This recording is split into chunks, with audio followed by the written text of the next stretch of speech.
Magsisimula ang kwento natin sa isang sobrang makapangyarihang Demon Lord na gustong bumalik sa nakaraan nung di pa niya nakukuha yung kapangyarihan niya at nung isa pa siyang ganap na tao.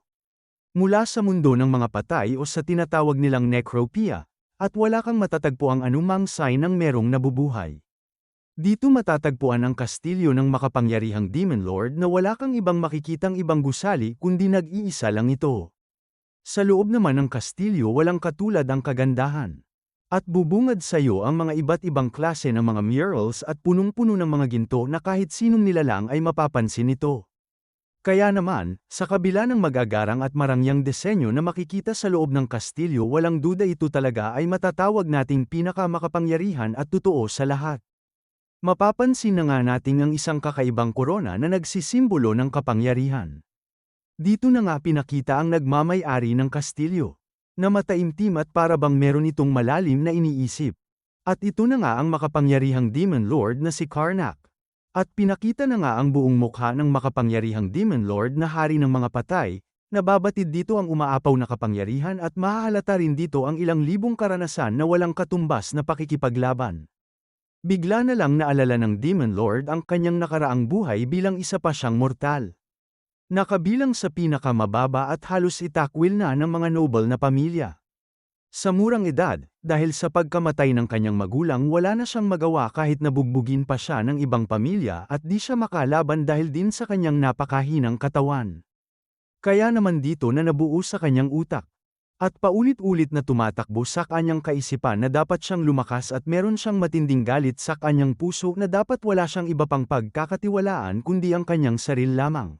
Dahil sa kanyang paulit-ulit na pagsasanay, at pagpunta sa iba't ibang lugar para matupad ang kanyang kagustuhan na lumakas na padpad siya sa isang dungeon, biglang may nakita siyang kakaibang libro at nang ito'y kanyang nilapitan, at ito'y kanyang hinawakan lubos siyang nagulat at di alam anong nangyayari, habang binabalot siya ng matinding aura. Huli na niyang naisip ito pala ang pinagbabawal na libro at kapag na-poses ka na nito unti-unting lalamunin ang katawan mo at magiging halimaw ka na at tuluyang ka na makakabalik sa dati mong itsura. Paglabas niya sa dungeon, biglang nakaharap niya ang mga taong gustong pumatay sa kanya. Kaya naman wala na siyang magagawa kundi patayin mga ito, at ipagtanggol ang kanyang sarili. Natutuwa siyang nakokontrol niya ng mabuti ang kanyang bagong kapangyarihan na pag-isip-isip niya na hanggang ngayon di pa siya nagbabago ng itsura sa kabila ng sumpa na bumabalot sa pinagbabawal na libro na tanto niyang lumakas na nga siya ng lubusan. Natanto ng mga Martial King at mga Grand Mages na wala na silang pagpipilian kundi makipaglaban hanggang kamatayan, kahit na nakikita nilang sobrang laki na ng agwat ng kanilang kapangyarihan. Sa kabilang banda nagtipon-tipon ang mga ibang natitirang Grand Mages upang mag-isip ng plano paano nila magagapi ang naghihiganti na si Karnak, dahil sa lubos na kapangyarihan na pinapamalas nito. Wala na silang ibang naisip kundi gumamit na din ng pinagbabawal na spell kahit nakataya na dito ang kanilang buhay. At sinamon na nga nila ang mapangsirang dragon, habang nalalagutan na ng hininga ang mga Grand Mages na kangiti sila naisip nilang may laban na sila. Bigla naman inatake ng dragon si Karnak. Dinipensahan na nga ni Karnak ang kanyang sarili sa pagka-atake ng dragon. Binubuhos na nga ni Karnak ang lahat niyang makakaya ngunit sobrang lakas na talga ng dragon, at natanto niyang wala na siyang laban dito at di na din niya magagawang kontrolin pa ang kanyang bagong kapangyarihan. At ganun na nga ang kanyang ginawa, ibubuhos na niya ang lahat at hahayaan na siyang lamunin ng kanyang bagong kapangyarihan at wala nang pakialam kung ano ang kakahinatnan ng kanyang gagawin basta ang gusto niyang mangyari sa sandali na yun ang lubusan na pagkatalo ng dragon.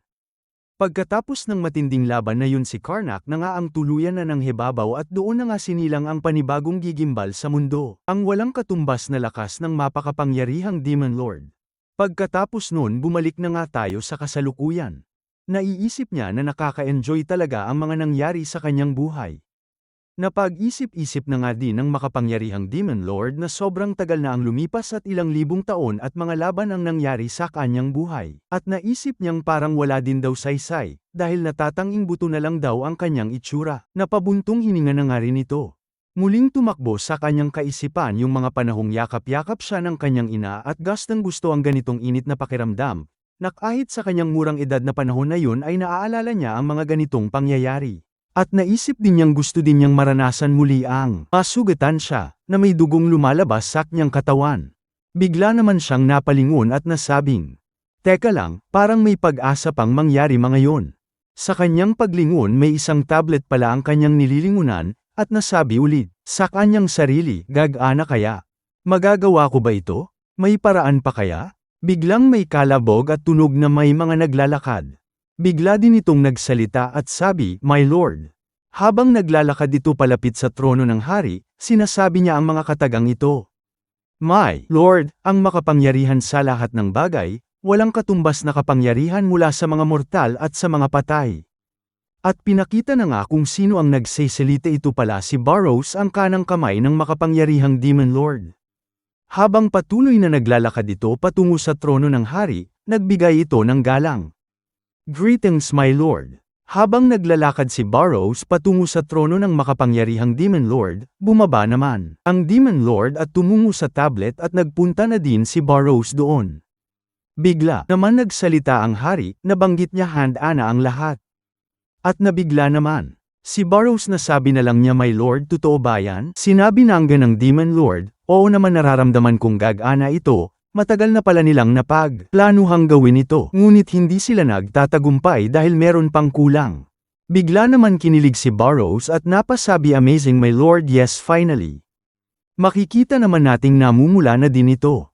Nasabi niya sa kanyang sarili, matagal ko nang hinahagilap kung paano ito gag-ana at ano-ano ang mga kailangan gawin. Nabanggit nga ito ng Demon Lord. Nabanggit niya din wala nang atrasan ito at alam na alam kung lubusang magtatagumpay ang mga pinaplanong gawin. Patuloy pa niyang sinasabi sa kanyang sarili, kahit pa 1% ang kailangan upang mangyari ito, gagawin ko pa rin. Dahil gusto kong magkaroon din ng katawang nakakaramdam. At ito na nga ang pinaplano ng Demon Lord at ni Barrows, na ang ibalik ang oras at panahon na. Bago pa ang mangyari ang lahat, bago pa siya maging Demon Lord. Patuloy ngang nag-uusap ang dalawa at nasabi ng Demon Lord, yes, meron lang tayong kaunting porsyentong magtatagumpay tayo, ngunit gagawin ko pera nito. Nasabi na nga ni Barrows, okay my Lord, at pinaalalahanan din ni Barrows na, my Lord, alam mo din na kapag nagkamali tayo at di nagtagumpay, mabubura din ang ating existing dito sa mundo. At wala ngang imik ang Demon Lord sa sinabi ni Barrows. At napatawa nga ang Demon Lord at tinanong si Barrows, bakit may pinagsisisihan ka pa ba sa lahat ng mga nangyayari? At nasabi din ng Demon Lord kay Barrows na, kahit wala ka gagawin ko pa din. Patuloy ngang tumawa ang Demon Lord. Sumagot nga si Barrows, at nasabi, hindi my Lord, wala akong dapat pagsisisihan, at napatawa nga din ito. At sabay nga nilang hinawakan ang tablet at nag-chant. Pagkatapos nito nasabi ng dalawa ito na anuman ang mangyari bahala na, at biglang may nakakasilaw na liwanag ang bumalat sa dalawa. Habang binabalot sila ng matinding liwanag, nararamdaman din nila sa kanilang katawan na parang sisabog ito sa anumang oras. Biglang ang may malakas na pagsabog ang nangyari. Unti-unti ngang nagkakaroon na ng malay ang Demon Lord at may malabong imahe ang kanyang nakikita at natanong na lang sa kanyang sarili na naghahalusinate na naman ba ako? Mahilo-hilo pa nga ito, at natatanto niya na parang may tumatawag sa kanya, pero hindi ito malinaw. Unti-unti na nga nakikita kung sino ang tumatawag sa Demon Lord at nabanggit nga nito, gumising ka young master my Lord. Napaupo na nga si Karnak at nagtanong na, Barrows, ikaw ba talaga yan? Medyo masakit pa ang katawan ko. At nagsalita naman si Barrows, yes my Lord, ako nga ito, at napangiti. Matagal-tagal na din at sabi naman ng Demon Lord, kaya nga. Nagsalita pa nga si Barrows, grabe my Lord, nakakatawa yang pagmumukha mo, ikaw na ba talaga yan? Nagsalita naman ng Demon Lord, at ikaw parent talaga yan, bastos ka pa rin at walang katatiran mga pinagsasabi mo. Tumayo na nga ang dalawa, ngunit nagpapakita pa din ng Demon Lord ng panginginig ng katawan at di pa tuluyang naka-recover. Pero nagsalita pa din ang Demon Lord at sinabi ito, na ngayon, ito na yung simula, at napangiti na lang si Barrows. Sabay ngang napatingin si Korak at Barrows sa isang table at doon nga nila nakita ang sinumpang libro. At nabanggit ng Demon Lord, totoo ngang nakabalik na tayo sa nakaraan kung paano ko nakuha ang nakakakilabot na kapangyarihan. Mas lumapit pa nga si Barrows at Korak sa sinumpaang libro, At nasabi ni Korak, dito nagsimula ang lahat at kung paano nagbago ang buhay ko. Biglang nagsalita si Burrows, Young Master wait lang. Napansin ni Burrows na mukhang hahawakan ulit ng Young Master ang sinumpang libro. Nagsalita naman ang Young Master at sinabi niya kay Burrows, sandali lang may susubukan lang ako. At mapapansin natin na pumitik ng kaunting ora ang Young Master. Ang pagpitik ng kaunting ora ng Young Master ay papunta pala ito sa sinumpang libro, at bigla itong lumiyab. At nagulat naman si Burrows sa nakikita niya. Habang nagliliyab ang sinumpang libro sa tabi nila, patuloy pa din nagsasalita si Burrows at sinasabi niya sa kanyang Young Master, sigurado ka ba sa ginawa mo Young Master? At sinabi nga ng kanyang Master, nakakapagtaka kahit na sinunog ko na ang libro naaalala ko pa din lahat-lahat ng mga teknik at nilalaman ng libro. Pati mga alala ng hinaharap nung siya pa ang Demand Lord. Bigla ngang namangha si Burrows at kinutya niya ang Young Master at sinabi ni Burrows, mukhang mas naging gwapo at makisig ka Young Master. Kumikinang ka parang bituin habang napapatawa. Makikita natin na tuluyan nang natupok ang sinumpang libro at bigla na lang itong nawala dahil naging abo na ang sinumpang libro. Napatigil nga ang dalawa at napatingin sa bawat isa dahil meron silang naririnig na kakaibang tunog. Ang naririnig naman pala nilang tunog ay nagmamula sa tiyan ni Burrows, at lubos silang natutuwa. Nagsalita na din ang Young Lord, sabi matagal-tagal na din na mangyari ito, sabi nga ni Burrows, opo Young Master, nakakaramdam na ko ng pagkagutom, at nagtawanan na ang dalawa. Nakalabas nanga sila sa dungeon at patuloy na sumisigaw si Burrows na halina't kumain na tayo. Bigla naman sinabi ng Young Lord na sige gutom na din ako at napahawak nga ito sa kanyang tiyan. Tuluyan na nga silang nakapunta sa bayan at may malakas na tunog ang maririnig, dahil hanggang sa labas ay naririnig ito ng mga tao at nagulat pa nga sila sa mga nangyayari.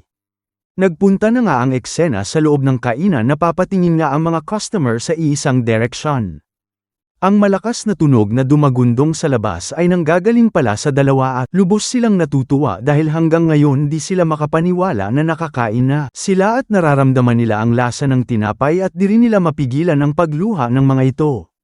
Patuloy ngang lumuluhas si Burrows at nasabi nga niya nagbunga ang pagsugal nila ng kanilang buhay.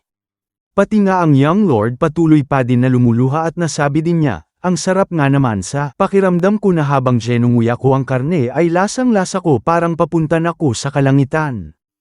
Habang nag-iiyakan nga ang dalawa biglang may nagtatawanan din sa kabilang table dumating na pala ang kanilang na-order kaya pala sila nagtatawanan. Mapapansin natin na may panginginig ang kamay ng Young Lord. Paglingon nga ng dalawa para bang huminto ang kanilang oras sa kanilang nakita. Pinakita nga dito ang napakalaking letsyong manok na yumusok at nakakatakam din laga kasi lubusang nangangamoy na sobrang sarap nito. Naglisak nga ang mga mata ng Young Lord na parang papatayin ng sinumang hamarang sa kanya. Bigla namang napasigaw si Burrows na sabi Young Lord maghanas dili ka, wag mong gawin yan. At nasabi din ni Burrows sa kanila Young Lord sa kalagayan natin madali lang tayong mabubagbag. Di pa din bumabalik ang mga lakas natin na nawala dahil sa pagbalik natin dito. Magiging parang sisiw tayo sa kulungan ng layon. At sumang-ayon nga ang Young Lord. Napatingin nga si Burrows sa kanyang wallet at nasabi na lang kasalanan bang maging mahirap at walang pwedeng bilhin kundi tinapay lamang. Napabuntong ng hininga si Burrows habang nakatingin sa kanyang wallet at biglang may naisip siyang dahilan. Nasabi nga bigla ni Burrows Young Master, agad naman napatingin si Korak sa kanya, at sinabi na nga ni Burrows sa kanya, Young Master alam ko na kung ano ang problema natin, at sabi nga ng Young Lord problema? Ano naman yung napansin mo, ano naman ang nalaman mo? At doon na nga sinabi sa kanya ni Burrows, Young Lord naisip mo na din bang dahil sa ating punta sa nakaraan na merong maraming naging epekto sa mga oras na ito? Naging seryoso nga ang itsura ng Young Lord sa mga naririnig niya mula kay Burrows.